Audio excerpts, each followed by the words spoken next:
সেটা হচ্ছে হ্যাঁ, আরেকটা হচ্ছে সেটা হচ্ছে সততা। এটা কিন্তু রাখতেই হবে, নিজের কাছে নিজেকে অত্যন্ত সৎ থাকতে হবে। আমি পড়তে বসলাম, তারপরে পড়তে বসে বইটা খুলে একটুখানি পাবজিটা খেলে নিই, বা একটু ঠিক আছে একটা সিনেমা, ওই ওয়েব সিরিজ, আজকাল তো সেই মারাত্মক হয়ে গেছে ওয়েব সিরিজগুলো। এত ওয়েব সিরিজ লোকজন সিনেমা দেখছে না সারাদিন পর একটা, আর ওইগুলো এমনভাবে শেষ করে মানে পরেরটা না দেখা অবধি পেটের ভাত হজম হবে না। তো এই ওয়েব সিরিজ এটা ওটা সেটা এগুলো থেকে একটু সরে আসতে হবে।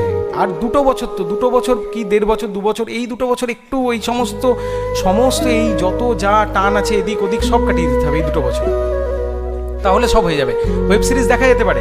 কালকে আমাকে একজন প্রশ্ন করেছিলেন, সেটা হচ্ছে যে ওই Maratha war, Anglo Maratha war এগুলো মনে রাখার উপায় কি? এত কঠিন, এগুলো তো মনেই থাকছে না। এগুলো তো আমারও মনে থাকতো না, ভীষণ রকম বাজে লাগতো। এগুলো কি মনে রাখা যায় নাকি? এত কে কোথাও, আবার বাজিরাও, তার আবার 2 রকম নাম, সে প্রথম বাজিরাও, দ্বিতীয় বাজিরাও, তৃতীয় বাজিরাও, কোনটা কোন বাজিরাও তাই তো মনে থাকছে না। তাহলে সেখানে কি করে প্রিপারেশনটা নেব? এই ক্ষেত্রে ওই ওয়েব সিরিজ